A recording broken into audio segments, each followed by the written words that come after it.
नमस्ते, मैं अजय खंडेलवाल अस्मिति एकेडमी की तरफ से आप सभी को स्वयं मंथन भाग 24 में स्वागत करता हूं। जैसा कि आप सभी जानते हैं, हर रविवार की शाम को 5 बजे अस्मिति एकेडमी स्वयं मंथन का आयोजन करता है। हर बार की तरह इस बार भी हमारा टॉपिक और हमारे मेहमान दोनों खास हैं। इस बार का हमारा टॉपिक है prevalence of anaemia amongst women, और इसको प्रेजेंट करने के लिए आज की हमारी स्पीकर भी है doctor Shefali Shah. Doctor Shefali Shah MS है, obstetrician and gynaecologist. Doctor Shefali Ridan hospital Ratlam में अपनी सेवाएं दे रही हैं।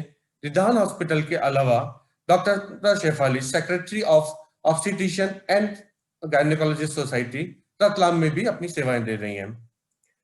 इन सब के अलावा भी doctor Shefali Mrs India intellectual 2018 रही है। अब मैं आप सबका ज्यादा समय नहीं लेते हुए डॉक्टर शेफाली को आमंत्रित करता हूं। और डॉक्टर शेफाली आए उससे पहले मैं बताना चाहूंगा, आप किसी की कोई भी सवाल हो तो वो डॉक्टर साहिबा से चैट बॉक्स पे पूछ सकते हैं। आप अनम्यूट कर सकते हैं डॉक्टर शेफाली। जी, अब मंच आप। सभी को गुड इवनिंग।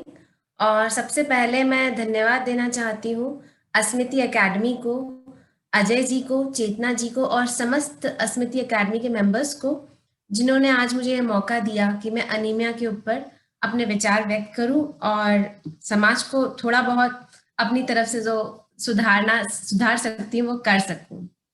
तो अभी अपन स्टार्ट करते हैं। अजय जी, तो स्क्रीन शेयर कर सकती हूँ मैं आपको परमिशन देता हूँ। मैं एक मिनट लूंगा। एक चीज हो गई है, आज हमारे साथ में डॉक्टर लीला जोशी भी हैं। डॉक्टर लीला जोशी जो कि पद्मश्री अवार्डी हैं और उन्होंने अनीमिया पे बहुत काम किया है।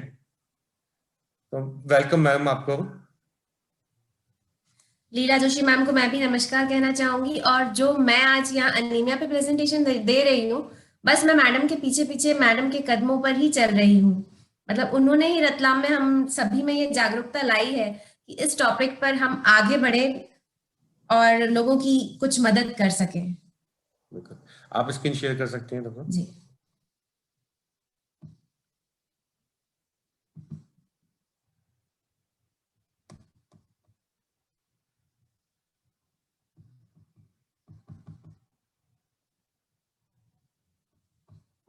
स्लाइड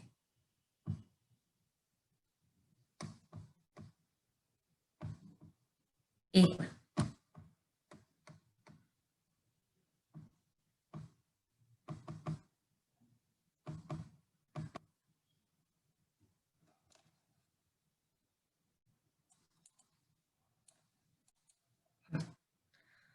तो आज जैसा अपन सभी जानते हैं, आज का हमारा टॉपिक है prevalence of anaemia among women. मतलब लेडीज में ये कितना कॉमन है। वुमेन मतलब उसमें गर्ल्स भी आ जाती हैं और वुमेन भी आ जाती हैं।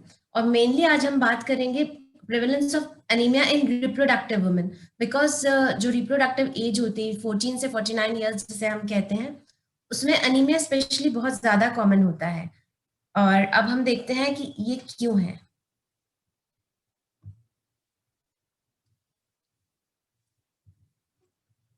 अपन देखेंगे कि जो ओवरऑल प्रेवलेंस है अनीमिया का, वो जनरली जो रिप्रोडक्टिव एज की वुमेन है उसमें 15 से 49 ईयर्स के बीच जो वुमेन है उनमें 42% है।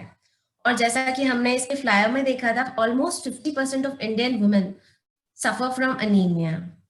और ये कोई छोटा आंकड़ा नहीं है। मतलब आप समझ लीजिए जो वुमेन की पॉपुलेशन है उसमें से जो 50% है उनको कुछ ना कुछ छोटे मोटे सिम्टम्स अनीमिया के हैं, या फिर कुछ ऐसी चीजें जो हमसे छुपाती हैं लेकिन उन्हें अनीमिया है और वो नॉर्मल डेली एक्टिविटीज जैसे हम कर रहे हैं उस एनर्जी से वो नहीं कर पाती, बिकॉज उनको कहीं ना कहीं अनीमिया ने स्ट्राइक किया है। अब चूंकि हमारे साथ सभी कनेक्टेड हैं, तो अपन बात करेंगे कि अनीमिया क्या होता है। अनीमिया मतलब हिंदी में कहें तो खून की कमी। खून की कमी में मेनली होता है कि लैक ऑफ आरबीसीज या लैक ऑफ हीमोग्लोबिन। हीमोग्लोबिन एक ऐसा प्रोटीन है जो कि ऑक्सीजन कैरी करता है अपने ब्लड में। तो लंग्स से जो बाकी अपने जो भी सिस्टम्स हैं, पूरी बॉडी है, उसमें जो ऑक्सीजन कैरी करता है वो हीमोग्लोबिन है। तो यदि हमारे शरीर में हीमोग्लोबिन की कमी होगी तो हमें अनीमिया होगा या फिर हमें दूसरे सिम्टम्स दिखेंगे। अब हम अनीमिया की बात कर रहे हैं तो हम मेन में ये बात क्यों नहीं करते हैं, केवल वुमेन में ही हम अनीमिया की बात क्यों करते हैं? तो सबसे पहले तो मेन जो होते हैं उनको पीरियड्स नहीं आते, ना तो उन्हें चाइल्ड बियरिंग करना पड़ता है। तो जो मोस्ट इम्पोर्टेंट है, तो ये अनीमिया वुमेन में ही कॉमन है, क्योंकि टाइम टाइम पर वुमेन को कभी भी हैवी मेंस्ट्रुअल पीरियड्स हो सकते हैं, जो डेली पीरियड्स आते हैं उनको, तो कई बार लाइक वो ज्यादा आ सकते हैं। किसी की 5 to 6 डेज की साइकिल होती है, किसी की 8 to 10 डेज की साइकिल हो सकती है, कोई डेली 2 to 3 पैड्स बदलती है वुमेन, कोई 8 to 10 पैड्स भी बदल सकती है। तो उसी के कारण उनको अनीमिया होने के ज्यादा चांसेस हैं। उसके अलावा प्रेगनेंसी एंड चाइल्ड बर्थ, जब एक वुमेन प्रेग्नेंट होती है तो उसके आयरन रिक्वायरमेंट्स बढ़ जाते हैं, और उसको जो ज्यादा ईटिंग है, खाने की जो वो ज्यादा है, बट वो नहीं, मतलब कई बार ऐसा नहीं हो पाता कि उसकी डाइटरी हैबिट्स प्रेगनेंसी के संग चेंज हो जाए, जो आयरन है उसको ऑलमोस्ट डबल लेना होगा, बट नहीं हो पाता। इसीलिए प्रेगनेंसी में ये चीज ज्यादा कॉमन होती है। फिर उसके बाद चाइल्ड बर्थ, जब वो लेबर की प्रोसेस से गुजरती है तो उस टाइम बहुत ब्लड लॉस होता है। जैसे नॉर्मली जब एक वुमेन को नॉर्मल लेबर होता है तो लगभग 500 ml, 3 to 500 ml ब्लड उसका लॉस हो जाता है। मतलब आप समझ लीजिए कि जब हम एक पेशेंट को ब्लड ट्रांसफ्यूज करते हैं तो जो एक यूनिट आता है वो 300 ml का होता है, लेकिन जब एक वुमेन लेबर में होती है तो जो उसको ब्लड लॉस होता है वो ऑलमोस्ट 3 to 500 ml का होता है। मतलब 1 से 2 ग्राम उसका हीमोग्लोबिन कम हो जाता है। तो इस प्रोसेस में भी उसको अनीमिया का सामना करना पड़ सकता है आगे रह के। उसके बाद लैक्टेशन, जब वो अपने बच्चे को फीड कराती है तो भी उसको मतलब iron requirements, calcium requirements double हो जाती हैं। लेकिन चूंकि वो प्रेगनेंसी में इतनी आयरन टैबलेट्स खा चुकी होती है, कैल्शियम, तो वो सोचती है अब बहुत हो गया, अब लैक्टेशन, बेबी हो गया, अब मुझे क्या करना, मैं तो जैसे तैसे मेरा तो हो ही जाएगा। तो फिर वो अपने ऊपर ध्यान देना बंद कर देती है।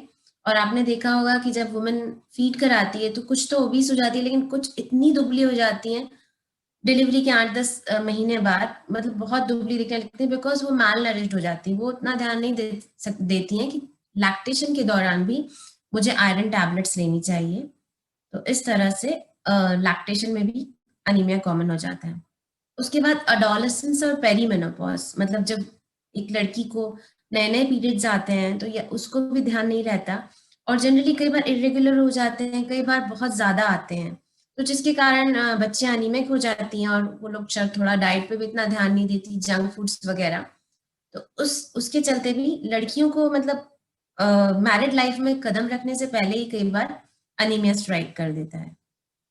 उसके अलावा जब एक वुमेन पेरीमेनोपॉज में होती है, मतलब वुमेन इन 40s, जब उसका पीरियड्स जाने के लिए रहता है, उसके 2-4 साल पहले पीरियड्स बहुत इरेगुलर हो जाते हैं, बहुत ज्यादा आते हैं, ब्लीडिंग ज्यादा होती है, कई बार कुछ कुछ बीमारियां हो जाती हैं, डीओबी वगैरह, तो उसके कारण भी ब्लीडिंग बहुत ज्यादा होने से अनीमिया हो सकता है। उसके अलावा लो सोशियो इकोनॉमिक स्टेटस, जो इंडिया में पॉवर्टी है, उसके चलते भी जो डाइटरी रिक्वायरमेंट्स है वो कई बार फुलफिल नहीं होती। एवं डाइटरी हैबिट्स की बात करेंगे अपन, जो हमारी वुमेन, इंडियन वुमेन डाइट लेती हैं, जनरली वेजिटेरियन रहती है, उसके चलते भी उनको कई बार हीमोग्लोबिन की कमी हो जाती है, आयरन रिक्वायरमेंट्स फुलफिल नहीं होती।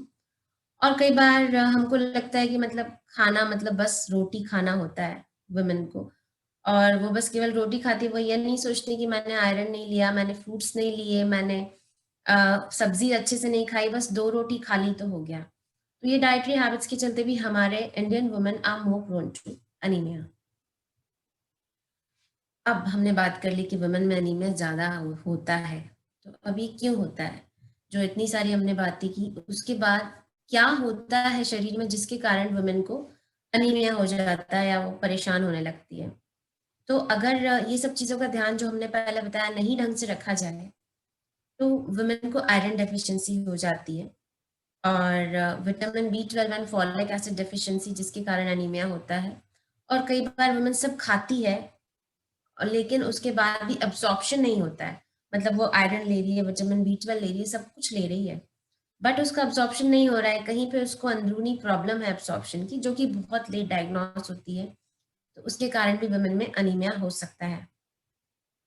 और यदि मान लीजिए उसे कोई क्रोनिक डिजीज है, जैसे थायराइड की बीमारियां होती हैं, कैंसर्स, कुछ ब्लीडिंग डिसऑर्डर्स भी होते हैं कई बार, HIV, ट्यूबरकुलोसिस, और कोई भी इन्फेक्शन जो कई बार नजर नहीं आते लेकिन उनसे बाद में अनीमिया हो सकता है।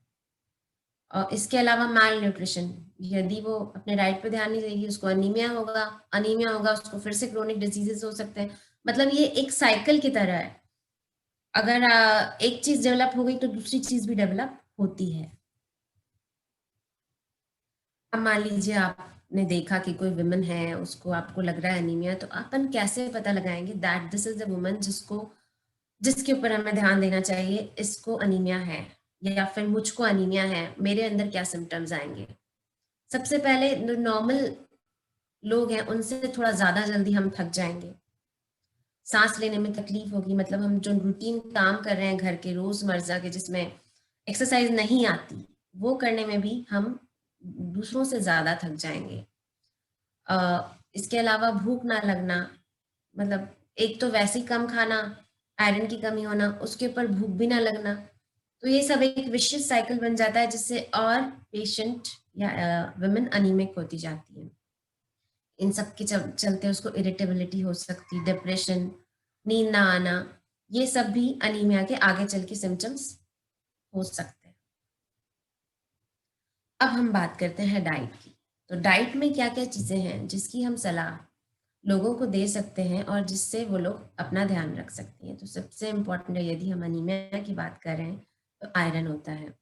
तो आयरन की जो डेली रिक्वायरमेंट है वो 18 to 20 मिलीग्राम्स पर डे है। और यदि एक पेशेंट प्रेग्नेंट है या लैक्टेटिंग मदर है तो ये ऑलमोस्ट डबल होके 30 to 40 मिलीग्राम्स पर डे हो जाती है। उसके अलावा आयरन हमें कहाँ से मिलेगा, हम पेशेंट को या कोई भी वुमेन को क्या एडवाइस करेंगे कि आपको आयरन के लिए क्या खाना है। तो हम सभी जानते हैं कि ग्रीन लीफी वेजिटेबल्स जो हैं, जैसे कि पालक, मेथी और अन्य जो भी ग्रीन लीफी वेजिटेबल्स हैं। उसके अलावा जो रेड मीट है, अगर नॉन वेजिटेरियंस है तो अपन उनकी सलाह दे सकते हैं उसको। उसके अलावा बीन्स, चने, लेंटिल्स, सोयाबीन और सी फूड्स, इन सभी में आयरन की मात्रा अच्छी होती है, तो ये सब खाने की सलाह हमें वुमेन को देनी है। उसके अलावा जैसे मैंने बताया कि फोलिक एसिड की कमी से भी एक वुमेन को ये हो सकता है अनीमिया। तो फोलिक एसिड हमको कहाँ से मिलेगा, तो फोलिक एसिड का मेन जो सोर्स है that is green leafy vegetables again. उसके अलावा कैबेज, रेडिश, जो पत्ता गोभी और जो सब्जियां हैं उनमें फोलिक एसिड अच्छी मात्रा में होता है। और सबसे इम्पोर्टेंट फोलिक एसिड का सोर्स होता है मिल्क एंड मिल्क प्रोडक्ट्स, जो हमें एडवाइस करना चाहिए कि एटलीस्ट 1 ग्लास मिल्क एक वुमेन को डेली लेना चाहिए। फिर मीट एंड मीट प्रोडक्ट्स, अगर वो नॉन वेजिटेरियन है तो बहुत अच्छी बात है। और अगर फॉलिक एसिड की बात करें तो डेली रिक्वायरमेंट फॉलिक एसिड की 400 माइक्रोग्राम पर डे होती है। तो ये आंकड़े तो हमें याद नहीं रहेंगे, बट फोलिक एसिड खाने के लिए एटलीस्ट एक वुमेन मिल्क रोज ले सकती है। और इवन अगर वो वेजिटेरियन है तो मुझे लगता है कि उसे एगिटेरियन बन जाना चाहिए, प्रेगनेंसी, लैक्टेशन या कुछ ऐसे इंपॉर्टेंट टाइम्स पे जब उसको बहुत ज़रूरत हो। तो एग्स खाना अच्छा है, even for proteins and even for folic acid and iron.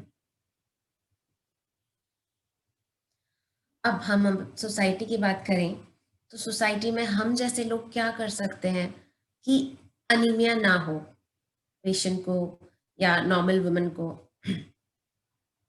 Doctor होने के कारण पेशेंट पेशेंट मुंह से निकल रहा है, आई एम सॉरी। तो प्रिवेंशन के लिए सबसे पहले अनीमिया जहाँ से स्टार्ट होता है, जैसे हमारी लीला जोशी मैम हमें बताती हैं, स्कूल गोइंग गर्ल्स, उन पर हमें ध्यान देना है। मतलब जब लड़की को पीरियड्स आना स्टार्ट होते हैं तब से उसको ये अनीमिया की साइकिल स्टार्ट होना स्टार्ट हो जाती है। वो बोलती है मम्मी मुझे तो भूख नहीं लगती, मुझे खाना नहीं खाना, और कई बार ऐसे चलता जाता है और शी बिकम्स अनीमिक। तो स्कूल गोइंग गर्ल्स पे हम ध्यान दें, उसके लिए हम स्कूल में कैंप्स वगैरह कर सकते हैं, या फिर उनका हीमोग्लोबिन टेस्ट करवा के, यदि उनका 10 से अबव हीमोग्लोबिन है तो अपन उनको डेली मतलब डाइटरी एडवाइस दे सकते हैं। और अगर 8 to 10 है तो आयरन टैबलेट्स अपन उनको दे सकते हैं, और 8 से कम है तो आपको किसी डॉक्टर के पास भेजना ठीक रहेगा। तो सबसे इम्पोर्टेंट यहाँ है कि क्रिएटिंग अवेयरनेस, सभी में एक जागरूकता हो कि अनीमिया एक ऐसी चीज है जो दिखती नहीं है मगर किसी को भी स्ट्राइक कर सकती, स्पेशली वुमेन को। अगर वो आपको लग रहा है कि बहुत गोरी हो गई है लड़की, तो वो ऐसा नहीं, कई बार बच्चे अनीमिक होने के कारण भी उनकी स्किन बहुत फेयर दिखती है। तो अवेयरनेस होनी चाहिए कि किसको अनीमिया है किसको नहीं, सबको पता होना चाहिए। उसके अलावा distribution of iron and folic acid tablets, तो प्रेगनेंसी एंड लैक्टेशन में जैसे आप सभी को पता है गवर्नमेंट की तरफ से फ्री डिस्ट्रीब्यूशन होता है आयरन और फोलिक एसिड टैबलेट्स का। और यदि हम चाहें तो स्कूल गोइंग गर्ल्स अगर वो अनीमिक है तो उनमें भी अपन आयरन और फोलिक एसिड की टैबलेट्स रोज एक दे सकते हैं। और कई बार हमने देखा है कि कई बार वुमेन और गर्ल्स में ब्लीडिंग टेंडेंसी होती है, मतलब शायद उनके पेट में वर्म्स हो जाते हैं जिसके कारण उन्हें ब्लीडिंग पर रेक्टम होता है। तो इसीलिए इसके चलते हमने मतलब एल्बेंडाजोल की टैबलेट का डिस्ट्रीब्यूशन भी गवर्नमेंट ने बीच में स्टार्ट किया था। तो कभी अपने को लगे कि पेशेंट ज्यादा अनीमिक है बट हिस्ट्री नहीं दे रही है कि मतलब उसको अनीमिया है या उसको ब्लीडिंग कोई शिकायत है, तो भी हम उसको एक एल्बेंडाजोल की एक टैबलेट देकर थोड़ा प्रिवेंट कर सकते हैं अनीमिया। और मान लीजिए कोई वुमेन है जिसका हीमोग्लोबिन 8 ग्राम से कम है, तो हम उसको आईवी आयरन का एडवाइस कर सकते हैं कि आप आईवी आयरन सुक्रोज के नाम से वो आता है 100 mg का, वो आप लगवाइए। स्पेशली यदि प्रेग्नेंट पेशेंट है तो उसमें अपने को मतलब बिल्कुल ढील नहीं देना चाहिए। आईवी आयरन अगर 8 ग्राम से कम है या 7 ग्राम से कम है तो वी शुड स्टार्ट इट।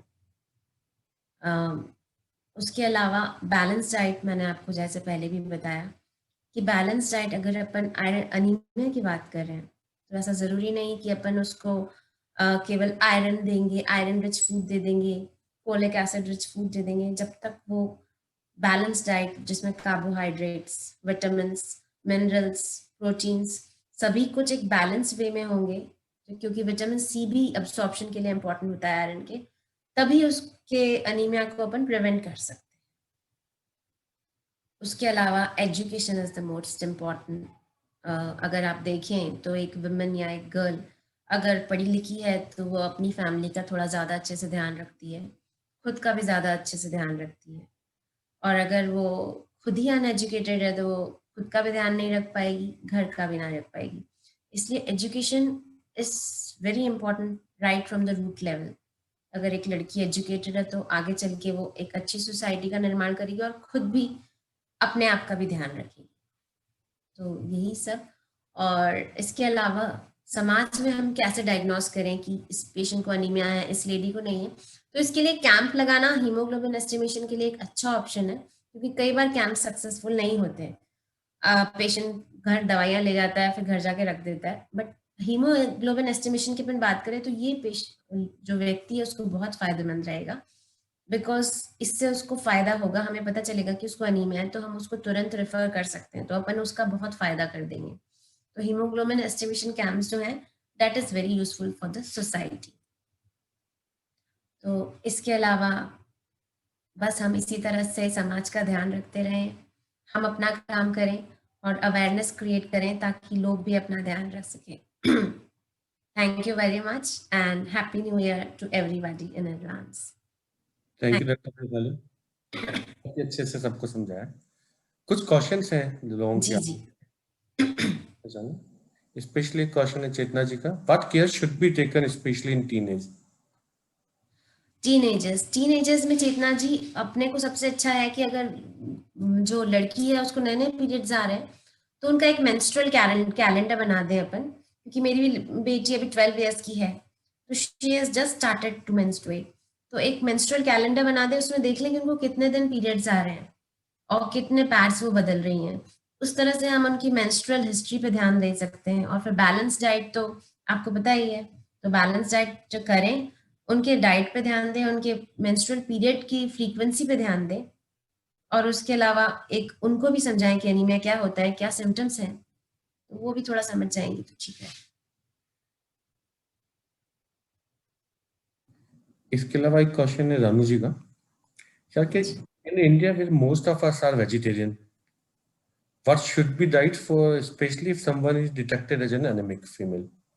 अच्छा, मान लीजिए किसी का हीमोग्लोबिन 8 to 10 ग्राम % आता है तो 10 ग्राम से नीचे है तो अपने को आयरन की टैबलेट अपन प्रिस्क्राइब कर सकते हैं, अगर 10 से नीचे है। और अगर 10 से ऊपर है तो फिर ग्रीन लीफी वेजिटेबल्स, जो हरी सब्जियां अपन रोज यूज करते हैं, बस जनरली क्या होता है कि हम रोटी पे कंसंट्रेट करते हैं, इतनी इतनी सी सब्जी लेते हैं तो उसमें भी नहीं होता है।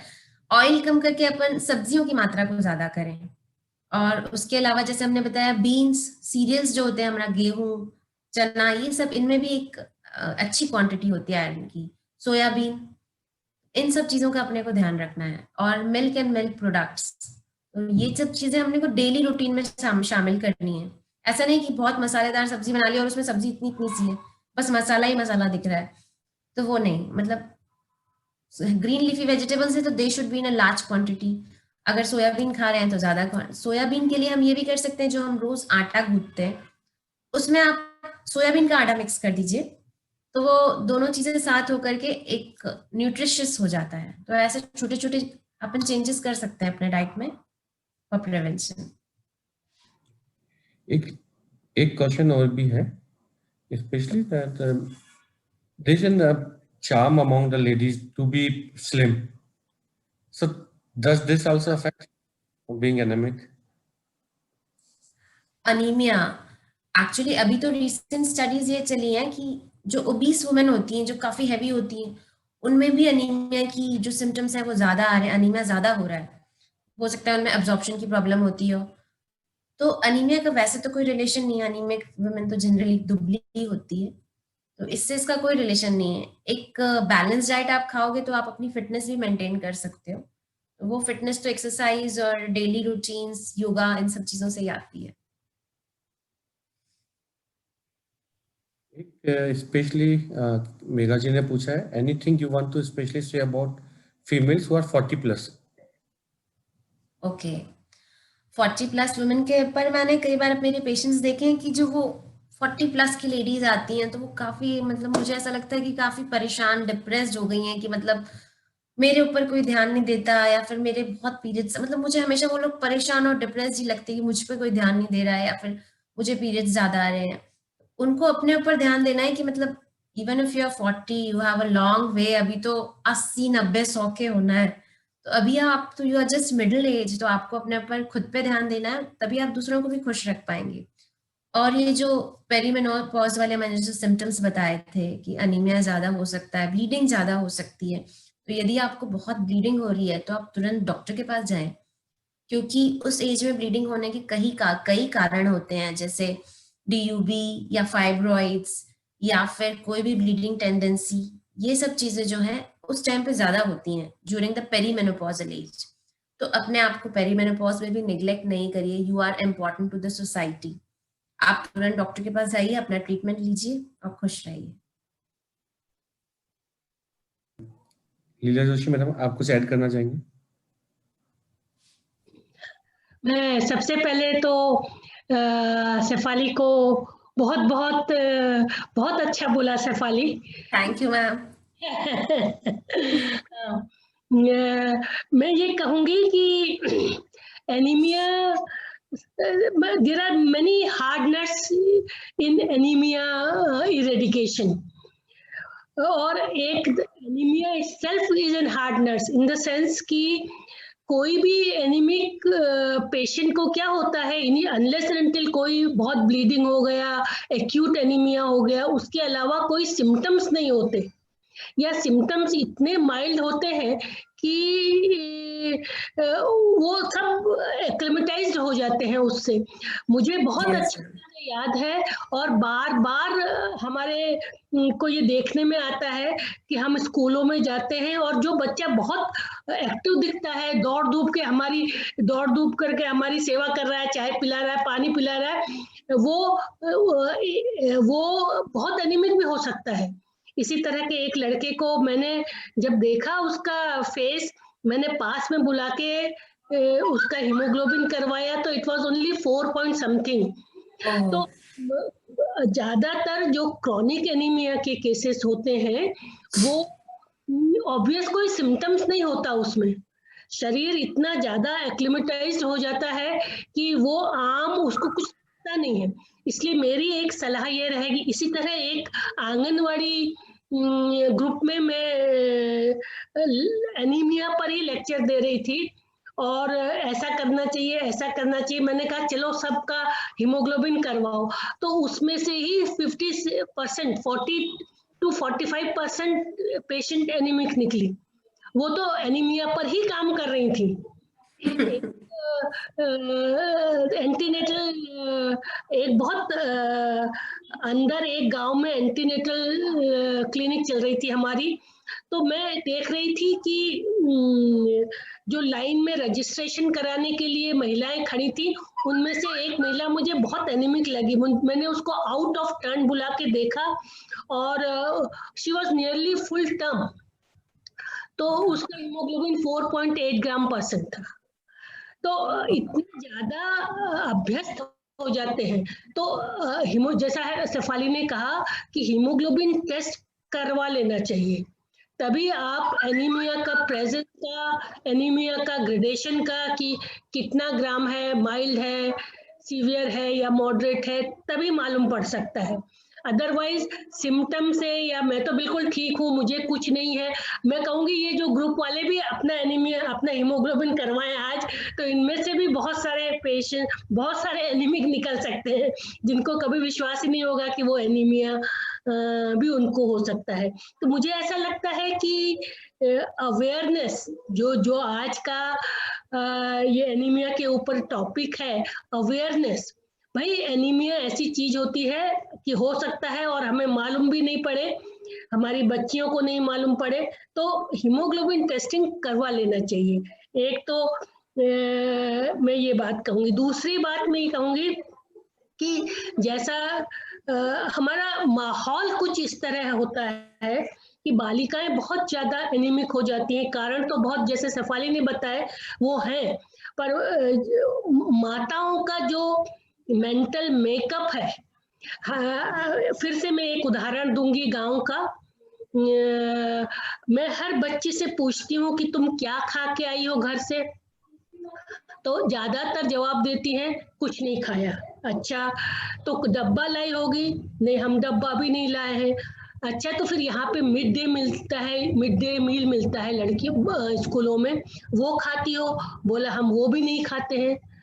तो क्या करती हो? बोला हम घर जाके ही खाना खाते हैं। तो मैंने कहा यहाँ का मिड डे मील क्यों नहीं खाती? तो हमको घर में कहा हुआ है कि पता नहीं कौन बनाता है वहां पर, नहीं खाया करो। अच्छा, और बालकों के लिए इस तरह का रेस्ट्रिक्शन नहीं है यहाँ। तो मुझे ऐसा लगता है कि जो माता लोगों का मेंटल ब्लॉक है, जब हम बच्चियों को एजुकेट करना चाहते हैं तो वो अधूरा एजुकेशन है, unless until their mothers also are present. क्योंकि माँ सीधा ट्रांसमिट करती है अपना मेंटल थिंकिंग और mental condition to the daughter. तो ये एक बहुत जरूरी है। उसके अलावा मुझे लगता है कि ओवरऑल अवेयरनेस बहुत कम है, बहुत कम है। Federation of obstetrics gynaec societies of India के प्रेसिडेंट डॉक्टर अल्पेश गांधी ने अभी हाल ही में एनीमिया के एक वेबिनार में कहा था कि कोरोना को इतने कम समय में, कोरोना हर गली में किसी से भी पूछ लो बता देते हैं क्या है, क्या भले ही वो नहीं करते प्रिकॉशन, भले ही लेते नहीं लेते हो, पर बता देंगे, क्योंकि it is the publicity, it is the awareness. सब अवेयर तो हो गए हैं, पर एनीमिया भी एक नॉन कोविड पेंडेमिक टाइप ही है। जब तक हम इसके बहुत अवेयर नहीं कर दे, सबको इसके लिए ट्राई करना चाहिए। It needs an holistic approach, सबको मिलके एनीमिया अवेयर करने का, एनीमिया के लिए अवेयर करने का, क्योंकि ये एक बहुत एपैथेटिक कंडीशन है, बहुत पैथेटिक कंडीशन है कि हमारे यहाँ 50% 60% महिलाएं टोटल बच्चियां 30 to 40% maternal deaths because of anaemia directly और इनडायरेक्टली है। तो हम सब की एक ड्यूटी बनती है, आप आज ही एक इस तरह का कुछ सोच लें कि आप क्या करेंगे एनीमिया के लिए। तो मुझे लगता है कि हम फ्यूचर में एनीमिया के विरुद्ध जो लड़ाई हम करेंगे उसमें हम जरूर जीतेंगे। और और कोई सवाल हो तो जवाब देने की कोशिश कर सकती हूँ मैं। मैम आपने बिल्कुल सही कहा कि जो लड़कियां होती हैं उनमें इतनी जागरूकता नहीं है, और जैसे कि एक लड़की 12-13 इयर्स की होती है, उसको पीरियड्स आते हैं, तो जो मदर होती है वो उसका डाइट वगैरह का ध्यान तो ठीक है, बट उस पे इतने रिस्ट्रिक्शंस लगा दिए जाते हैं कि इधर नहीं जाना, यहाँ नहीं बैठना, यहाँ नहीं खेलना, यहाँ नहीं कूदना, बस बिस्तर पे रहना। तो उसके मन में वही भर जाता है कि वो अभी वीक हो गई है 5 डेज, तो उसको यहीं रहना है, वो ये नहीं कर सकती, वो नहीं कर सकती। तो मुझे लगता है ये जो एजुकेशन अपन बच्चों को दे रहे हैं, जब उनके पीरियड्स आते हैं तो वो अलग हो जाती हैं, मुझे लगता है ये ठीक नहीं है। इससे अच्छा आप लड़कियों को ताकतवर बनाइए, उनकी बैलेंस डाइट को बढ़ाइए, उनको एक्सरसाइज करना सिखाइए, ताकि वो आगे चल के समाज में मैन के इक्विवेलेंट खड़ी रहें। और आजकल के जो हाई इकोनॉमिक क्लास के लोग हैं, उनमें ये बाहर की डेयरी फूड्स वगैरह बहुत ज्यादा, एनीमिया अब इज गेटिंग शिफ्टेड। मतलब हम जो लो सोशो इकोनॉमिक ग्रुप वालों को ज्यादा कंसंट्रेट करने की कोशिश करते हैं, लेकिन गवर्नमेंट की तरफ थ्रू थोड़ा एजुकेशन की तो बहुत कमी है ही सही, लेकिन रिसोर्सेज की कमी नहीं है लो सोशो इकोनॉमिक ग्रुप में। अब anaemia is getting shifted to higher class, क्योंकि because of the food habit, ये बाहर की चीजें खाना करना, ज्यादातर बच्चे कहाँ घर की खाने पीना पसंद नहीं करते, उनको बाहर की चीजें बहुत चाहिए। वही मैम, उससे वो ओबीस तो हो जाते हैं बट एनीमिक हो जाते हैं, ओबेसिटी है और एनीमिया भी है। ओबेसिटी, जो एडोलेसेंट ओबेसिटी बहुत इंक्रीज हो रही है। Yes ma'am. तो हम सब की ड्यूटी बनती है, मैं तो खास ये बात कहूँ कि हम सब की ड्यूटी बनती है कि एनीमिया का जो इतना प्रिविलेंस है उसको कम करने के लिए अपनी अपनी भागीदारी, अपनी अपनी जिम्मेदारी जरूर निभाएं। Yes ma'am. मैम एक लास्ट क्वेश्चन है योगिता जी की तरफ से। She is concern about her 12-year-old daughter and she is asking that she got the periods and which last for 20 days, and next month also then she consulted gynecologist and it was said that she is found to be anemic, and she is taking some iron tablet per day, and but now she skipped her periods. So will you like to advise something to her? Actually शुरू में जब बच्चों को periods आते हैं, for the first 2-3 years वो irregular ही रहेंगे, मतलब इरेगुलर रह सकते हैं, तो उसमें ज्यादा टैबलेट्स देने की जरूरत नहीं, क्योंकि यदि हम ज्यादा हार्मोनल प्रिपरेशंस बच्चों को देते हैं तो उनकी हाइट इंक्रीज होने में थोड़ा इश्यू रहता है। तो इससे अच्छा है कि वो नॉर्मल आयरन टैबलेट्स लें, और अगर ज्यादा ब्लीडिंग हो रही है तो उसके लिए जो मतलब कुछ ड्रग्स आती हैं जो नॉन हार्मोनल होती है वो लें। बाकी इतना टेंशन मदर्स को नहीं लेना है कि रेगुलर पीरियड्स आ रहे हैं, क्योंकि शुरू के 2-3 मंथ्स में स्किप हो सकता है, ज्यादा लंबा चल सकता है, तो ये सब नॉर्मल है। बट ब्लीडिंग ज्यादा हो तो एक बार डॉक्टर से जरूर कंसल्ट कर लें। ज्यादा उसको ओवर कॉन्शियस भी नहीं करना चाहिए बच्ची को इस उम्र में। Yes, ma'am. She also want to say that the daughter have undergone an heart surgery when she Okay. was 3.5 months old. हाँ 3.5 months. ओके, तो मुझे लगता है अभी तक तो आयरन टैबलेट्स का तो कोई इफेक्ट इशू आएगा नहीं।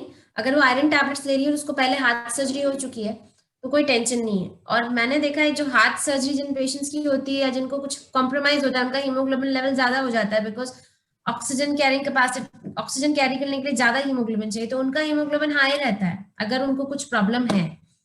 तो योगिता जी को बोलिएगा कि एक बार जरूर वो अपना हीमोग्लोबिन टेस्ट कराएं बच्ची का, क्योंकि कहीं ऐसा तो नहीं उसका हीमोग्लोबिन बहुत ज्यादा है because of the heart disease. अगर ऐसा है तो वो चेक करवाएं और फिर आयरन की टैबलेट्स दें।